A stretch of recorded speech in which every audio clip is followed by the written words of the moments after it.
Di sini saya akan membahas terobosan baru dalam memahami baik sel intrinsik maupun ekstrinsik regulator yang menentukan pembentukan dan fungsi sel satelit otot. 1. Sel satelit atau mediator skeletal pertumbuhan otot dan perbaikan.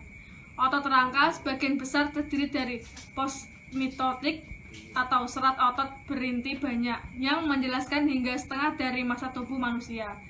Kerangka otot memungkinkan pergerakan dengan menghasilkan kontraktil kekuatan yang menggerakkan tubuh kita.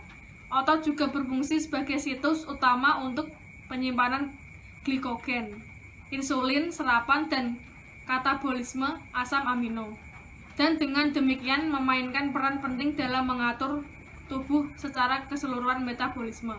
Yang kedua, regulator seluler dan molekuler fungsi sel satelit.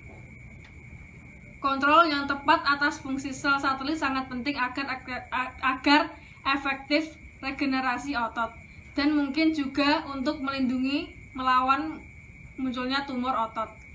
Sejumlah jalur telah terlibat dalam pengaturan fungsi regeneratif sel satelit otot, termasuk notch dan mengubah jalur faktor pertumbuhan. Yang ketiga, alter penyakit otot dan alergi fungsi sel satelit.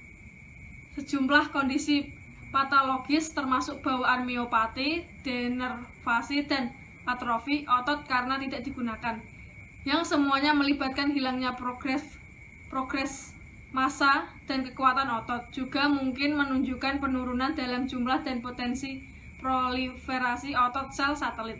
Secara khusus, distrofi otot meliputi sekelompok penyakit degeneratif terkait akibat dari lesi genetik spesifik yang merusak struktur, fungsi, dan potensi regeneratif kerangka otot. Mekanisme yang mendasari bertanggung jawab untuk perubahan pada kumpulan sel satelit di otot yang sebelumnya dijelaskan, tetapi mungkin berhubungan dengan intrinsik perubahan yang disebabkan oleh stres proliferatif yang terkait dengan kebutuhan untuk serangan otot yang berulang. Regenerasi sebagai respons terhadap kondisi generatif kronis. Siklus berulang dari aktivitas sel satelit dapat menyebabkan pemendekan telomer atau akumulasi mutasi pada gen pengatur sel satelit utama, mengakibatkan hilangnya aktivitas pembaruan diri sel satelit yang digunakan kapasitas myogenetik. Saya Pastika Chandra Nurjana, NIM 6101420006 dari kelompok 4. Selain definisi intrinsik, perubahan terkait penyakit dalam fungsi sel satelit otot juga dapat mencerminkan perubahan lingkungan distrofi yang dapat bertindak untuk menekan aktivitas myogenik sel-sel ini. Beberapa tipe sel non-myogenik secara normal ditemukan dalam otot rangka telah disarankan untuk berkontribusi langsung pada regenerasi otot yang gagal. Misalnya, fibroblast pada pasien distrofi telah terbukti mengeluarkan peningkatan kadar insulin faktor pertumbuhan atau IGF-1 protein penyakit yang dapat menyita IGF-1 jauh dari sel-sel myogenik. Meskipun seringkali tidak terpengaruh oleh lesi genetik primer yang menimbulkan otot distrofi, efek terkait penyakit pada sel satelit mungkin berkontribusi pada degenerasi otot yang progresif. Berkurangnya nomor sel satelit yang timbul dari keterlibatan proliferatif kronis ditambah dengan mikroenvironment yang berpotensi ditekan dapat mempercepat kegagalan homeostatis otot pada sakit atau distrofi jaringan. Lebih dari 40-70% dari mereka yang berusia lanjut, yaitu di atas 80 tahun, menurun fungsi otot serta regenerasi otot yang kurang setelah cedera menghambat kinerja aktivitas normal sehari-hari pada populasi lansia. Dan menyertai pergantian lemak, otot rangka dapat memburuk penyakit metabolik terkait usia. Yang terpenting, meski rutin berolahraga dan bertenaga, pelatihan dapat membantu peningkatan kinerja fisik.